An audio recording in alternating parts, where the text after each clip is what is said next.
Ron, it's really the correct pronunciation. I'd like to open up with sharing a little secret that myself and this guy right here share. Flying is cool. Oh, I've slipped the surly bonds of earth and danced the skies on laughter's silvered wings. Somewhere I've climbed and joined the tumbling mirth of sun-split clouds and done 100 things you've not dreamed of. I've wheeled, soared, and swung high in the sunlit silence.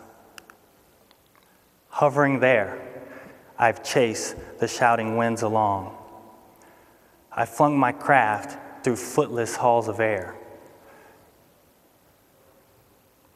I've topped the windswept heights with easy grace, will never lark nor even eagle flew. And while with silent, lifting mind I've tried, the high, untrasked sanctity of space, put out my hand and touch the face of God. This is a poem called High Flight, and it was written by John Gillespie McGee Jr., and it described how he felt the first time he flew in an airplane and that feeling that he gets. And while my job at the United States Air Force is to fly airplanes, and I think that's cool, what's really cool, actually it's awesome, is to be an airman in the United States Air Force. However, airmen were born from this thought of flight and what that meant. And early air power folks like the Wright brothers, they saw eagles flying, birds flying, and they wanted to know what that felt like. And so they started to work and tinker, and things like the airplane came about. And as time went on, guys like General William Billy Mitchell, they were the early air power advocates that started to say, from this feeling and this use of the airplane, we can go beyond and we can do something special with this. It can have further utility. A guy by the name of General Hap Arnold coined the phrase, or the term, air-mindedness. And what air-mindedness is this state of being. It's this mindset that is unconstrained, unrestricted by geographic distance, time. It's a mindset that starts with the surface and goes all the way up to geosynchronous orbit. Today, our United States Air Force manifests air-mindedness not only by flying airplanes, but by flying satellites, providing GPS to the world. In addition, we yield air-mindedness across cyber networks, protecting our infrastructure, and things that we hold vital to our national security. Now, you might say, those sound like things that were planned. And General Hap Arnold was a very creative person. Back in the early 1930s and 1940s, he foresaw unmanned aerial aircraft. He thought that the airplane and air weapon could do many things that nobody really saw how it would ever come about. But he didn't really know how that was going to happen.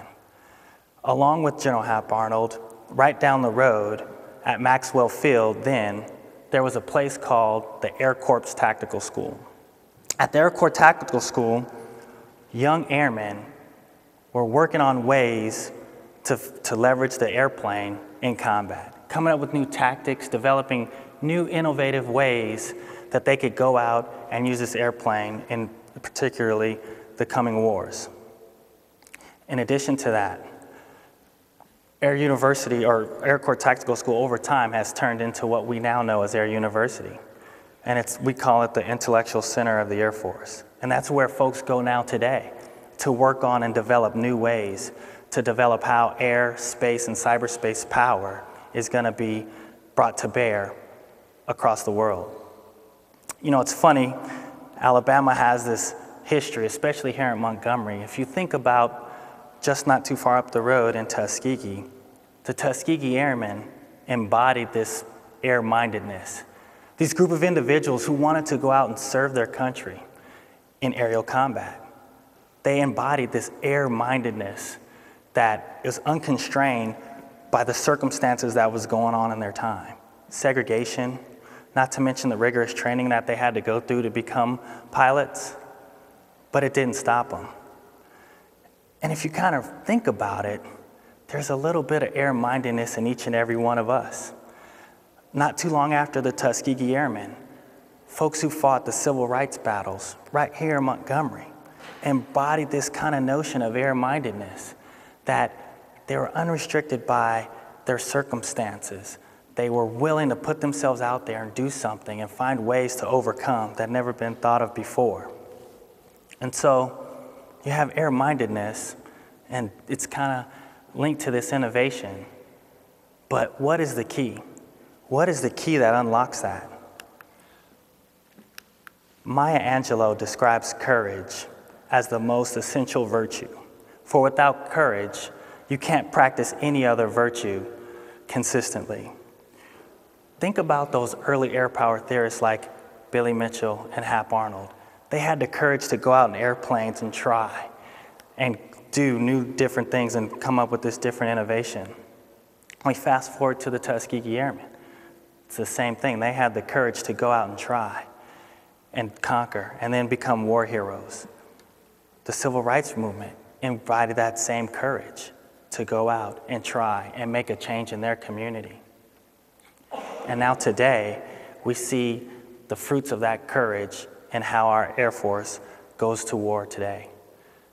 Airmen that not only fly airplanes, satellites, remote-controlled vehicles, but they're assisting our brothers and sisters on the ground in convoys. And they still embody this air-mindedness. Now, this wouldn't be a TED event if I didn't have a call to action, which I think I want to pose to all of you. What is out there that you think of that you just really want to do, that may be just a little bit far out of reach, or maybe someone is saying, that's too far, you can't get over that mountain or that molehill or that obstacle. Think of air-mindedness, and yes, you can. Formulate a vision, and then unlock that vision with the key, courage. And by doing that, who knows the heights and the things that you'll be able to uncover, the innovations that'll come from that. Before I step off the stage, I would be remiss if I didn't pay tribute to those who are out serving our country abroad. And so I do that in this way.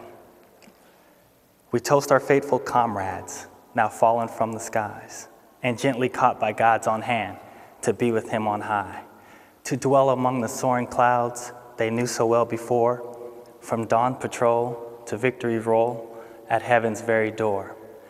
And as we stand among them there, they're sure to hear our plea, take care, my friend, watch your six, and do one more roll just for me.